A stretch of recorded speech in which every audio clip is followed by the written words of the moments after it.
Nous sommes maintenant arrivés à un monastère ici, dans un endroit appelé Ciudad Fresita.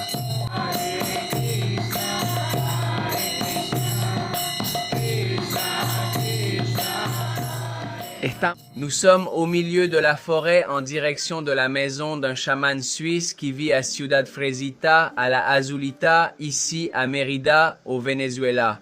Je n'arrive pas à croire que cet endroit se trouve à plus de 40 minutes en 4x4 au milieu d'une montagne à la Azulita, à Mérida. Mérida, wow! En étant à Mérida, une abonnée nous a écrit pour nous inviter dans un petit village appelé Ciudad Fresita. Mais c'est très difficile d'y arriver parce qu'il n'apparaît pas sur le GPS, alors nous allons nous retrouver dans un autre village appelé la Azulita. Il se trouve que ce petit village est très curieux parce que beaucoup d'étrangers y vivent, et on dit que c'est un point énergétique dans le monde. En plus, il y a un chaman suisse. Je n'avais pas prévu de documenter ce voyage, nous voulions simplement nous détendre et essayer de rencontrer le chaman. Parce qu'apparemment, il est super difficile à trouver et bon, on voulait juste profiter et c'est tout. Mais ça a été tellement incroyable et tout ce que nous avons vu était un vrai spectacle. Le chemin, en fait, là-bas au fond, nous allons prendre le petit déjeuner dans une petite maison que nous avons trouvée en chemin. Nous pensions que tout serait fermé, mais non, nous avons trouvé cette petite maison. D'ici, on peut voir le lac de Maracaibo. Je suis vraiment impressionnée par la beauté. Ce paysage, cette montagne par exemple, il y a des arbres énormes. Ah, regarde, il y en a un ici.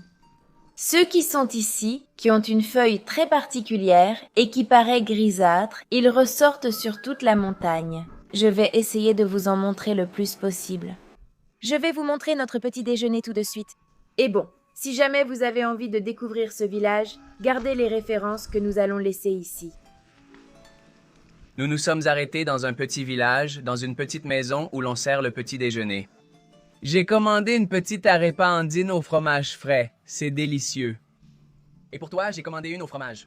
Oui, regardez comme c'est beau. Je suis né ici. Ah, il est né ici. Je suis né dans cette maison là-bas, voilà. Nous sommes de la famille Bielma. Nous venons de Capaz. Ça nous a bouleversés. Regarde cette beauté. C'est impressionnant. Impressionnant. Nous avons été poussés par la grande chaleur là où nous étions. Nous étions à Maracay et j'étais chauffeur de taxi.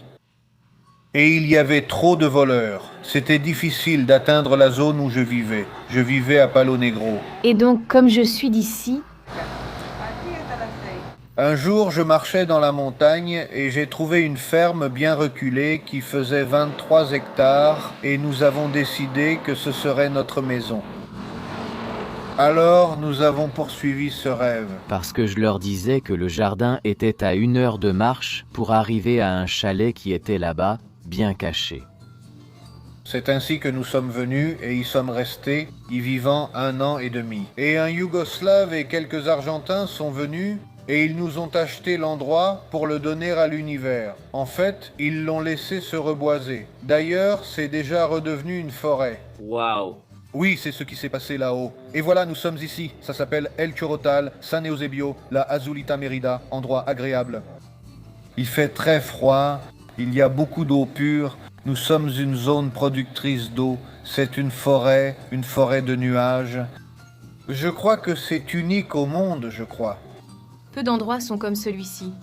Quelle beauté! À partir de 11 heures, tu auras du brouillard. Il fera très froid, tu pourras boire du chocolat chaud. C'est délicieux. Beaucoup de touristes venaient ici. Et maintenant, comment va le tourisme? Tu sais, très peu. En fait, il n'y a presque pas de supplément. C'est délicieux! Et alors, comment c'est? Il faut qu'on la goûte plus tard. N'est-ce pas? Oh, ce gâteau est délicieux. Eh bien, je vous invite tous à venir goûter les arepas de maïs et aussi celles de blé. Et du cocochino frit. Regarde, nous avons des desserts aussi délicieux que celui-ci, ainsi que des glaces comme celle-ci. Tu veux faire le tour pour les voir? Ceux qui sont ici. C'est délicieux. Vous voyez? À base de dulce de lèche avec du chocolat. Nous transformons le cacao, puis nous faisons les sirops. C'est délicieux. Nous préparons le dulce de lèche avec le lait de nos vaches élevées ici dans la région.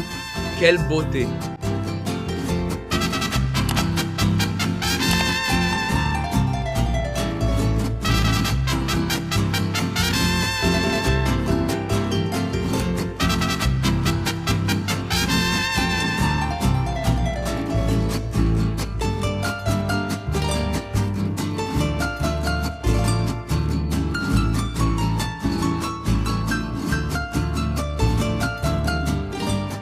et nous sommes déjà arrivés à la Azulita. Je me sens mal car hier j'ai trop mangé de sucreries. Pour la vidéo que nous sommes en train de tourner sur la nourriture typique de Mérida, J'espère aller mieux parce qu'aujourd'hui on a des attentes assez élevées. en ce moment nous sommes sur la Plaza Bolivar. En face, il y a l'église. Elle est vraiment magnifique, sincèrement. J'adore tout. Le trajet était splendide. Oui, Je crois que ça a été l'un des plus beaux chemins que j'ai parcourus ici au Venezuela. c'était un peu en mauvais état. Je veux dire, en petite voiture, impossible. Mais vraiment, toutes les montagnes qui entouraient le chemin étaient magnifiques. Et bon, je pourrais dire que c'est l'une des places Bolivar les plus belles que j'ai vues au Venezuela. Super, super propre, avec beaucoup de fleurs. Elle est vraiment pittoresque. J'adore. Oui, vraiment joli, vraiment joli. Nous devons maintenant attendre environ une demi-heure avant que la fille arrive qui nous a contactés sur Instagram, dont je vous ai parlé au début. Et apparemment, il y a aussi ici des escaliers super cool où les gens prennent des photos, mais dis à la fille de se motiver à y aller, parce que moi je suis trop fatigué. Non, on y va toutes ou on n'y va pas. Non, c'est avec Luis. On y va toutes ou on n'y va pas. C'est avec Luis. On y va toutes ou on n'y va pas. On l'a déjà dit. On y va avec la camionnette si tu veux. Bon, on va continuer à vous montrer cette journée. On espère que les enfants iront mieux.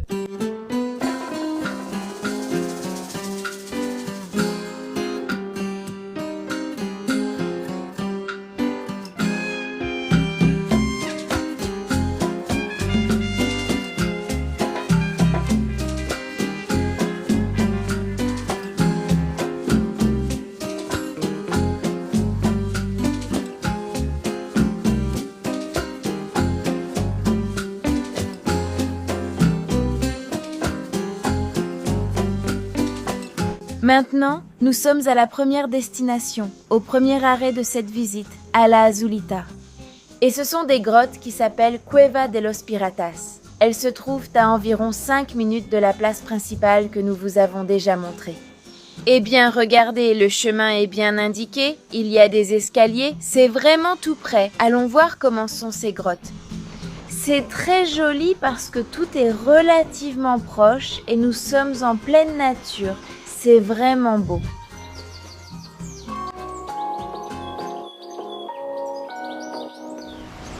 Nous sommes en ce moment dans la Cueva del Pirata à la Azulita et la légende dit qu'on l'appelle Cueva del Pirata parce que de nombreuses familles des environs y cachaient leur or. Ici, on sait qu'avant, il n'y avait pas de banque et que les richesses étaient stockées dans ces pièces, les morocotas. Et bon, on n'a jamais rien trouvé. Mais vraiment, Non, je ne sais pas si on a trouvé, la légende ne va pas aussi loin. forcément, on a dû trouver quelque chose. Bien sûr, On va voir si on peut trouver quelques morocotas par là-bas. Je pensais que ça s'appelait Cueva de los Piratas. Non, Cueva del Pirata, juste un seul. on dit aussi qu'il y a un chemin qui va de la Azulita jusqu'à Jaji, à travers la grotte. Waouh, et ça a été vérifié. Ou longue. Oui, bien sûr, mais il te faut des experts, c'est tout ça. Non, non, non, j'ai entendu dire que c'est une légende. Des prêtres se sont perdus ici. Leur petit chien est apparu à Jaji, mais eux ont disparu. Je crois que c'est ce que disait l'histoire. J'adore que ce soit tout près du village, à 5 minutes en voiture, puis quelques marches. On nous a dit que de temps en temps, ils activent la tyrolienne, et là, je vois comme des ponts suspendus. Ouais, c'est spectaculaire. Ce serait incroyable de pouvoir monter dessus. Regardez. Mais bon, pour l'instant, c'est fermé.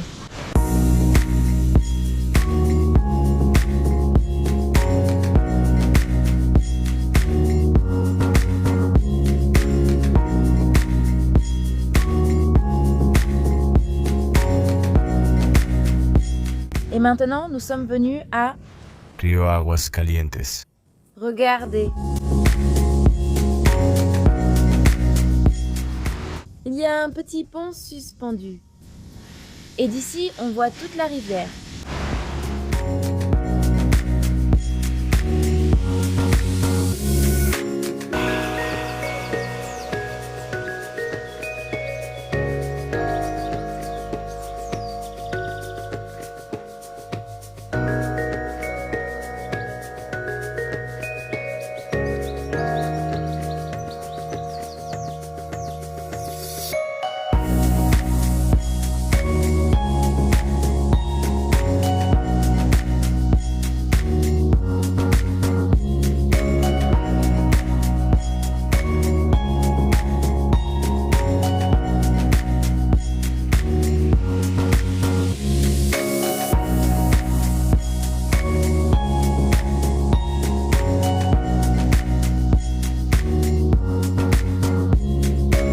veux que tu nous racontes, Harold, comment t'as eu l'idée de venir vivre ici à la Azulita, à Mérida, alors que tu viens de Caracas. Eh bien, tout est parti de ma sœur qui aimait beaucoup l'ambiance de Mérida.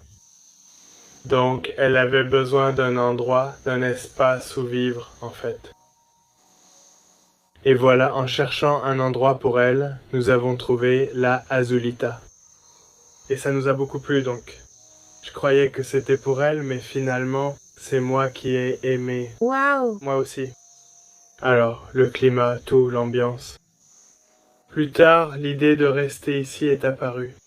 De rester ici pour vivre et monter un projet, comme c'était le cas de l'auberge. Et je suis venu. Il y a 5 ans. Et il y a 5 ans, il y avait combien de touristes qui venaient ici?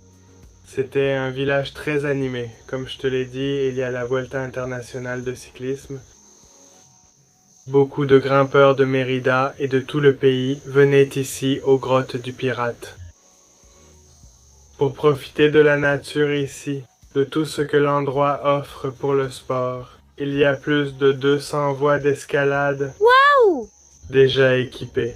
Et pour le vélo, c'est un endroit vraiment parfait. Il y a comme 3 niveaux d'altitude. La partie basse, la partie moyenne qui est celle-ci, et la zone haute qui serait déjà Corotal, qui dépasse les 2000 mètres. La Azulita est un village qui vit du tourisme ou a-t-il d'autres sources de revenus qui le font vivre? Eh bien, à son époque, elle était connue pour ses dépulpeuses de fruits. Eh bien, Partout au Venezuela, ces petits camions blancs faisaient de la pulpe de fruits allant d'un endroit à l'autre. la Azulita. Je ne sais pas si tu les as vus là-bas. Non, non, je ne les ai pas vus. Eh bien, la situation a déjà changé. Il y a beaucoup d'artisans ici, dans la partie de San Luis. Il y a beaucoup d'artistes et tout, qui vendent, qui réalisent leurs pièces, leurs œuvres d'art, et les emportent pour les vendre. Ce serait génial de les voir. Que peuvent trouver les touristes ici?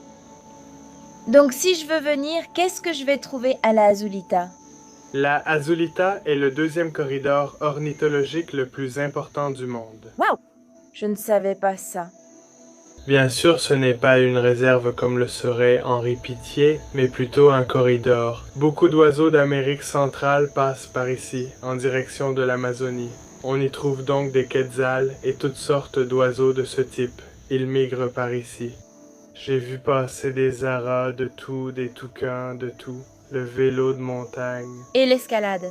Et l'escalade, mais ici, surtout, les gens sont cyclistes. C'est le VTT, tout le monde ici en a un. Quelle beauté. Quelle beauté! Et puis, les paysages qu'il y a, les rivières, les cascades, les grottes, il y a de tout. Et l'énergie? Parle-moi de l'énergie ici. Parce qu'on m'a dit qu'il y avait une énergie spéciale qu'on ne trouve que dans très peu d'endroits dans le monde. Tu crois que c'est vrai? Tu crois à l'énergie? Oui, non, totalement. Il y a quelque chose de spécial ici. D'abord, c'est ici que se termine, en partie, la cordillère des Andes. Cela vient de la Patagonie là-bas et se termine justement, si tu regardes une carte, ça se termine au sud du lac. C'est cette partie, alors ils disent que celle-ci, à San Luis en particulier, est un chakra de la Terre. Et c'est pour ça que beaucoup de gens qui croient à ces choses-là se sont rassemblés là-bas. Spirituel. Spirituel? Et ouais. Waouh, incroyable. Et non, oui, quand on arrive ici, on ressent cette énergie. C'est un village très particulier à cet égard. Incroyable. Si vous souhaitez venir et séjourner dans une auberge superbe. Eh bien, j'invite tout le monde à venir découvrir Solita. Vous allez passer un moment incroyable avec votre famille, avec vos amis. Et n'oubliez pas de nous rendre visite, il y a vraiment beaucoup de choses à voir. Maintenant, nous sommes arrivés à un monastère, ici dans un endroit appelé Ciudad Fresita, dans la Azulita. Nous avons dû conduire environ 10 ou 15 minutes de plus depuis le centre-ville. Et voilà, nous sommes arrivés à cette merveille qui est ici, c'est-à-dire l'ambiance. C'est super paisible. J'adorerais pouvoir venir ici au moins 2 mois. Me détendre? Me déconnecter et apprendre énormément des gens qui travaillent et vivent ici. La dame qui nous a accueillis a dit qu'ils étaient végétariens et prenaient vraiment soin des animaux et de la nature ici. Nous sommes tous les bienvenus car Dieu est unique et chacun peut être ici. Alors, très bien, on va faire le tour de tout ça. Et nous allons vous montrer un peu, oui. Nous essayons d'avoir une atmosphère agréable, jolie, pour la présence du Seigneur. Les fleurs sont le sourire de Dieu. Alors, ma belle, qu'allons-nous faire si ce n'est nous entourer de fleurs et de belles choses, n'est-ce pas? C'est spectaculaire. Avant d'entrer, on va faire un petit tour de ces petits coins par ici, pour que vous ayez une petite idée, d'accord? Regarde ici dans cet espace, sur cette belle pierre. Vous voyez un visage, n'est-ce pas? Oui. Qui représente Grigobardhan. Grigobardhan est une colline en Inde, où se déroule un très bel épisode du Seigneur Christ, où il soulève la colline pour protéger tout le village. Ils étaient de jeunes bergers de vaches. Pourquoi soulève-t-il la colline? Parce qu'Indra, l'un des demi-dieux qui représente la pluie, a envoyé beaucoup de pluie, énormément de pluie. Indra a envoyé toute cette pluie sur Brindavana. Alors, le Seigneur Krishna, pour protéger ses habitants là-bas à Brindavana, qui est un tout petit village, il a alors soulevé la colline pour que tous puissent s'abriter dessous. Qu'est-ce que cela signifie? Ce que nous voyons, Grigobardhan, c'est Krishna lui-même. C'est le même Seigneur protégeant ses dévots, les protégeant tous. Pas seulement les dévots, mais tout le monde. Alors, qu'est-ce qu'on fait ici? Nous le représentons sur une pierre, merci. À Grigobardhan et aussi pour elle, il y a un jour très spécial où nous lui offrons des fruits, des fleurs, des céréales, tout ce que la terre-mère nous donne. N'est-ce pas? Parce qu'à Grigobardhan, elle était représentée avec toute cette abondance, avec des fruits, des légumes, des céréales, avec les petites vaches qui paissaient. Donc, c'est comme la représentation de la mère nature, celle qui nous fournit tout pour que nous puissions subsister. Donc ici, c'est Grigobardhan. Else Grigobardhan, oui. Au lieu de ce côté, nous avons, on le voit mal à cause de la lumière, c'est une balançoire où se trouvent Radha et Krishna. La représentation la plus féminine est Radha et la représentation masculine est Krishna. Radha et Krishna ensemble sont l'énergie et le Seigneur. Radha est l'énergie interne. Ceci est notre petit temple. Ici, nous faisons nos offrandes. Chaque jour, nous venons très tôt le matin pour faire nos prières. Yaganatha. Yaganatha signifie Seigneur de l'univers. Le Seigneur Yaganatha est la représentation la plus proche de nous parce que, par exemple, en Inde, en ce moment pour le mois de juillet, c'est quand le Seigneur Yaganatha sort en char. Il sort comme lors des processions. Pour que vous ayez une idée, n'est-ce pas? On prépare 3 chars et ils sortent pour donner les bénédictions. Toutes les autres divinités se retirent dans leurs temples. Elles sont adorées dans les temples et les gens y vont et tout est très beau, n'est-ce pas? Mais le Seigneur Yaganatha rompt avec tout cela. Il y a un jour dans l'année où il sort pour donner ses bénédictions à tout le monde. Alors c'est très beau. Et cet endroit précisément s'appelle Nueva Nilachala, l'endroit où réside le Seigneur Yaganatha. Oui?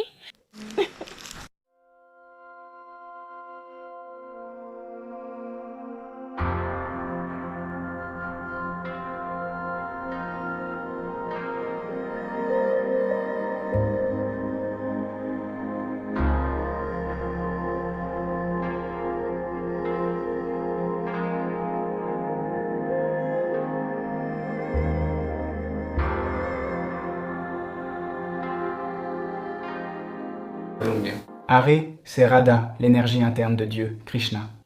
Et Krishna est Dieu, c'est un nom, un des noms de Krishna, de Dieu, pardon. Krishna est l'attrait suprême. Et l'autre nom est Rama. Rama est celui qui donne du plaisir à ses dévots. Donc c'est la traduction du Mahamantra.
C'est accueillir les gens avec affection et leur transmettre ce savoir, toutes ces belles choses que nous avons pratiquées toute notre vie. C'est ce qui nous rend heureuses et nous pensons que ceux de Martha-Léa le seront aussi. Voilà. Nous sommes au milieu de la forêt, en direction de la maison d'un chaman suisse qui vit à Ciudad Fresita, à la Azulita, ici à Mérida, au Venezuela. Nous sommes venus à l'aveuglette car nous croyons aux énergies et on nous a dit que c'était un centre énergétique mondial. Nous allons tenter l'expérience. Peut-être que nous ne trouverons pas le chaman car il est très difficile à localiser. On ignore ce qui va arriver. Nous avons laissé la voiture au milieu de la route et maintenant nous devons emprunter une sorte de petit sentier vers la maison de ce chaman suisse. On nous a dit que dans cette région, il y a beaucoup d'étrangers qui croient aux énergies et qui se sont connectés à cet endroit. Alors si tu crois en tout ça et que tu te sens connecté à cette vidéo, tu vas pouvoir vivre ce que nous allons vivre aujourd'hui. Je suis sûre que ça va être incroyable. Une fois que nous sommes entrés sur ce petit chemin, on nous a dit qu'il fallait marcher environ 3 minutes. Eh bien, la nature est parfaite. Les couleurs que nous offre la forêt. C'est incroyable.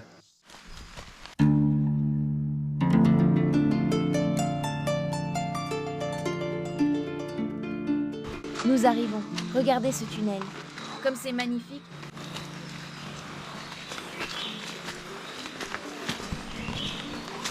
Wow! Je crois qu'il n'est pas là. Regardez, la maison est ici. Le chaman suisse.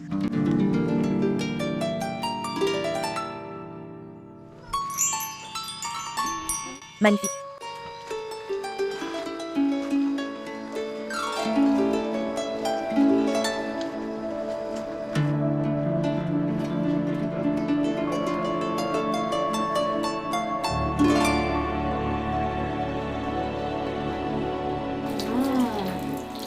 C'est incroyable. Tu as vu le lavabo? Waouh, c'est une œuvre d'art. C'est une œuvre d'art. Regarde la salle de bain. Entre. Que tous les êtres soient heureux. Waouh! Waouh! Bienvenue au paradis. Voyez comme cette salle de bain est belle.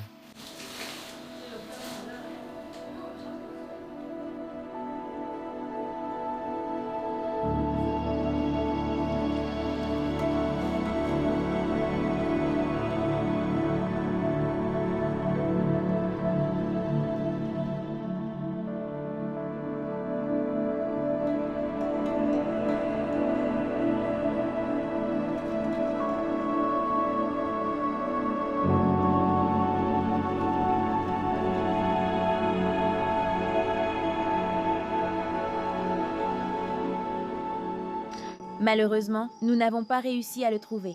Encore une fois, il est très difficile de le localiser. C'est surtout une question de chance. Mais bon, je pense que ce sera la première tentative, peut-être la prochaine fois. Sûr, si on le trouve, oui. Peut-être qu'on y arrivera. Parce qu'en plus, tout a été planifié trop vite. On nous l'a dit le vendredi pour partir le samedi. Et c'était comme, allons-y, faisons-le. D'accord. Si ça marchait, tant mieux. Sinon, ce n'était pas le moment. Exactement. De la même manière, nous avons vécu une expérience merveilleuse aujourd'hui en visitant ce monastère et en découvrant un peu la religion Hare Krishna. Et je pense que, eh bien, cette fois, nous n'avons pas pu rencontrer le chaman, mais nous repartons avec une expérience merveilleuse. Aujourd'hui, j'ai définitivement appris qu'on n'a qu'une vie et que nous devons être ouverts à de nouvelles croyances, à de nouvelles façons de vivre. Et surtout, respecter. Être respectueux envers toutes les personnes que nous croisons sur notre chemin. Ne pas imposer une croyance, ne jamais rien imposer, parce que nous n'avons la vérité absolue sur rien. Je pense qu'il faut être plus aimable, car cela nous rend plus heureux, comme nous l'avons lu tout à l'heure. Rien, la vie est belle, profitons-en, vivons, voyageons, découvrons, acceptons, aimons et triplons l'amour, que ce soit ce qu'il y ait le plus. Ce que j'ai surtout retenu de cette religion Hare Krishna, c'est l'amour avec lequel ils font absolument tout, de la nourriture jusqu'aux vêtements qu'ils achètent. Ils la bénissent devant leur Dieu. Et ils acceptent que toutes les religions ont leur propre Dieu. Que ce soit Dieu, Allah, Jéhovah, Jésus-Christ, Krishna, qui est celui de cette religion, est surtout respecté. Et je pense que c'est quelque chose que tous les êtres humains devraient apprendre. Peu importe non seulement la religion, mais aussi les croyances, les races, etc. Respecter son prochain et tous les êtres vivants. Tous les êtres vivants.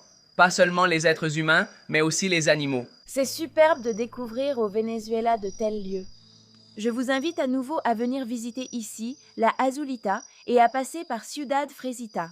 Je suis sûre que vous ressentirez la même connexion que nous. Cette visite n'est pas terminée. On nous a dit maintenant que nous allions visiter une maison si incroyable qu'on n'en croirait pas nos yeux, qui se trouve en plein milieu de la forêt, de la jungle. Eh bien, allons la voir.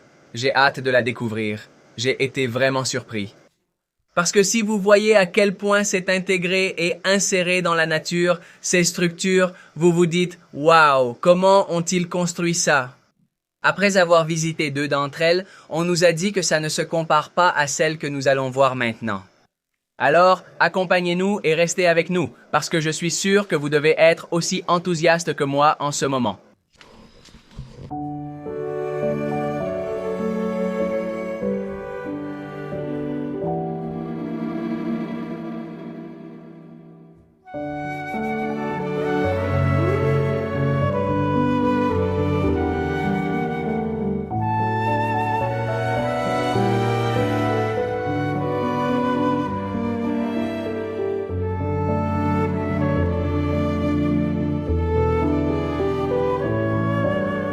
Wow!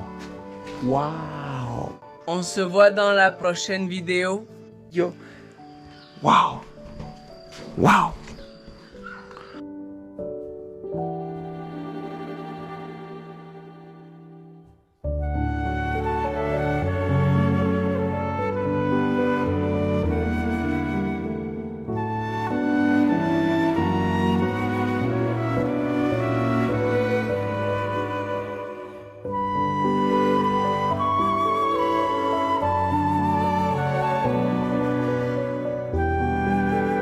Je n'arrive pas à croire que ça prenne plus de 40 minutes en 4x4.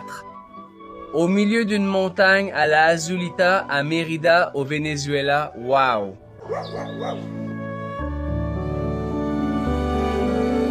C'est comme une petite cour qu'ils ont à l'arrière. Franchement, je reste bouche bée devant cette merveille architecturale, surtout avec son emplacement. Je veux dire, vous avez vu ces prises de vue par drone, à quel point c'est fou et isolé. Comment ont-ils pu monter les matériaux de construction? Ce sont des choses qui me sidèrent. Regardez cette beauté. Regardez. Toute la magie Que nous avons vécue aujourd'hui. C'est grâce à cette femme, à Gabriela, qui nous a invités. Elle nous a insisté via Instagram, sur les réseaux sociaux, en nous disant « Vous devez connaître la Azulita ». Et déjà, beaucoup de personnes nous avaient recommandé la Azulita. Mais la manière, enfin le discours avec lequel elle nous l'a vendu, on s'est dit « Il faut le faire. Il faut le faire ». En fait, on a dû reporter et annuler d'autres plans. Mais venir ici était obligatoire, après avoir lu tout ce qu'on nous a dit. Je suis super reconnaissante envers toi et j'ai adoré avoir l'opportunité de découvrir cet endroit. Je sens qu'on doit revenir. Vraiment? Merci d'être venu. Je suis si heureuse. Que vous ayez pu le découvrir. Je veux que tu nous dises devant les caméras comment tu nous as vendu cet endroit. Raconte-nous comme ça, pour qu'ils comprennent pourquoi nous avons décidé de venir. Bon. Quand je parle de la Azulita, je pense automatiquement à mes racines, parce que j'ai grandi ici et je crois que grâce à elle, j'ai appris à aimer et à respecter autant la nature, et avec elle, j'ai une connexion immense. Et je crois que le mot qui la définit le mieux, c'est la magie. La Azulita, c'est de la magie partout. Et tout comme nous, les êtres humains, le plus important, c'est ce qu'il y a à l'intérieur. Je pense que pour bien la connaître et bien l'aimer, il faut s'y plonger pour pouvoir découvrir sa magie. Il a tout à fait raison. Il y a tant de magie. Nous disons la même chose pour tout le Venezuela. Il faut le parcourir et le connaître pour vraiment l'aimer et le respecter. Cette journée a été merveilleuse, à commencer par l'expérience au monastère. Même si nous ne l'avons pas trouvé, c'était quand même incroyable de pouvoir visiter la maison du chaman suisse et finir dans ce, je ne sais pas... Chalet de non. On va s'arrêter ici, d'accord? Nous allons aller dans une usine. où ils fabriquent des huiles essentielles à partir de plantes locales. C'est ça. C'est une usine ou c'est comme un... Oui, c'est comme un atelier. C'est un atelier, oui, quelque chose de plus petit. Bon, je pensais terminer cette vidéo ici, mais ce n'est pas encore fini. Non, on s'en va. Nous sommes déjà en train de partir et tout ce que vous voyez au fond, c'est le lac de Maracaibo. Donc, quand la foudre du Catatumbo apparaît, on peut le voir d'ici, depuis Mérida. Waouh! Et au milieu de toute cette nature, il y a aussi des familles qui ont appris à transformer ce que la terre leur offre en quelque chose d'unique. Nous sommes sur le point de rencontrer une famille qui fabrique des huiles essentielles de façon artisanale et qui cache derrière chaque flacon une histoire d'amour pour la montagne et pour son peuple. Des huiles essentielles obtenues par la méthode de distillation à la vapeur de différentes plantes médicinales que nous cultivons ici même. Nous avons du romarin, nous avons aussi du géranium, un peu de lavande là-bas devant, du thym et bien un peu de tout là-dedans. Depuis quand fabriquez-vous des huiles essentielles ? Eh bien, notre entreprise qui se consacre à la production de différents types de produits cosmétiques existe depuis 10 ans. Waouh! Mais pour le module de distillation, cela ne fait que 5 ans. Et vous l'avez toujours fait d'ici ? Oui. Eh bien, nous venons de Maracaibo et cela fait 5 ou 6 ans que nous vivons ici à la Azulita. En gros, nous avons déménagé à la Azulita. Nous avons voulu installer ce mode de production car au Zulia, les conditions n'étaient pas réunies pour cultiver des plantes aromatiques à l'échelle souhaitée. Donc, eh bien, nous avons fait cette transition il y a 5 ans pour venir nous installer ici à la Azulita et puis voilà, nous avons commencé à partir de là. Où les gens peuvent-ils se procurer les huiles essentielles ? Nous vendons essentiellement tout en ligne via notre compte Instagram, les réseaux sociaux et nous faisons des livraisons dans tout le pays. Eh bien, ici dans notre espace aussi. D'abord, je vous montre l'équipement. Oui, voici l'équipement de distillation par entraînement à la vapeur. C'est un peu comme une cocotte minute. Ce mécanisme avec lequel nous travaillons s'appelle une cuisinière roquette. La cuisinière Roquet est une méthode efficace qui permet d'économiser de l'énergie, c'est-à-dire que nous travaillons avec du bois de chauffage. Alors, au lieu d'utiliser simplement le bois, nous avons conçu cette cuisinière. Cet équipement a été conçu par mon mari. C'est mon mari qui l'a construit.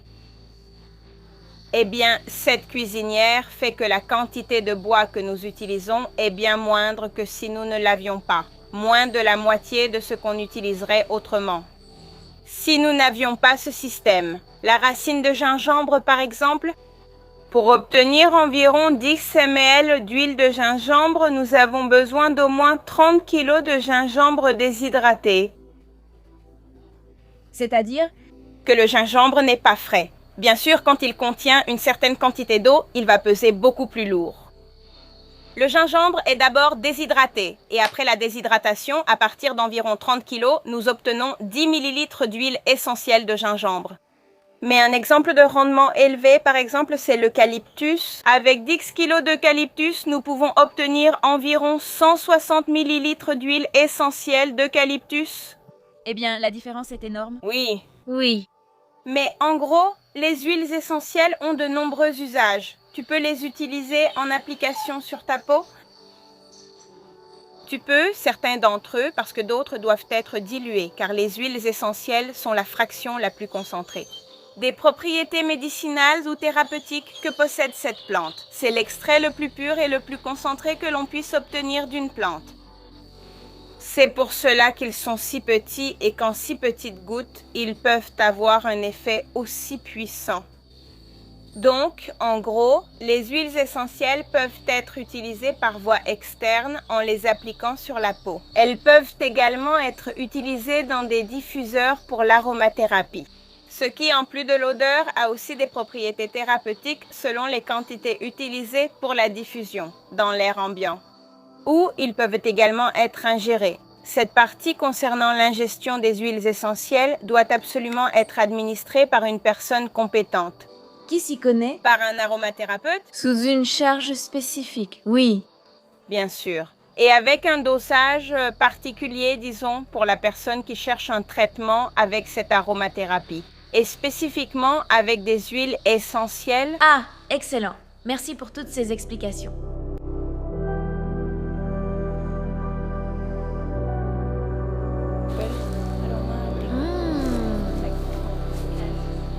Ça peut paraître fou, mais je mange la golden. Comme la colita. Ça sent comme la colita. Ça sent la colita, plusieurs personnes l'ont dit. Ça fait mal. Oui, ça sent la colita, mais en version super concentrée. Aujourd'hui, nous avons cette plante entéogène ici, comme les autres plantes que nous avons là-bas qui sont médicinales, qui rendent possible de ramener des souvenirs passés, ancestraux, à la conscience. Et parvenir à une visualisation aussi lucide d'un monde onirique qui est le monde intérieur. Nous en savons si peu, la psychanalyse s'en est un peu approchée. Mais ce que nous connaissons le mieux, c'est le monde extérieur. Et tout ce monde extérieur, eh bien, nous dit beaucoup de choses. Mais le monde intérieur nous parle aussi de ce monde, de cette expérience de vie que nous avons également. C'est juste que, eh bien, nous nous laissons emporter par le monde extérieur. C'est l'archétype de l'extraverti et de l'introverti, intérieur. C'est-à-dire, on n'est jamais aussi extraverti ni aussi introverti. Mais cette plante aide énormément à définir la personnalité.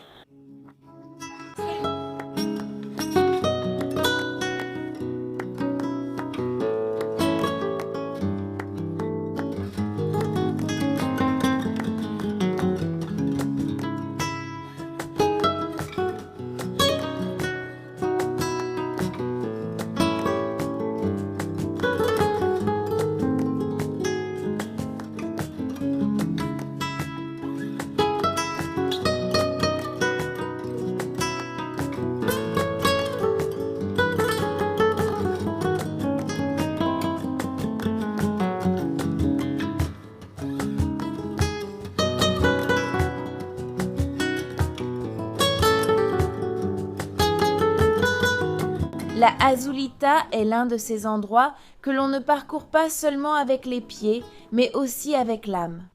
Ici, entre temples, forêts et personnes pleines de charme, nous découvrons que la véritable richesse réside dans la connexion avec la terre et avec ceux qui l'habitent.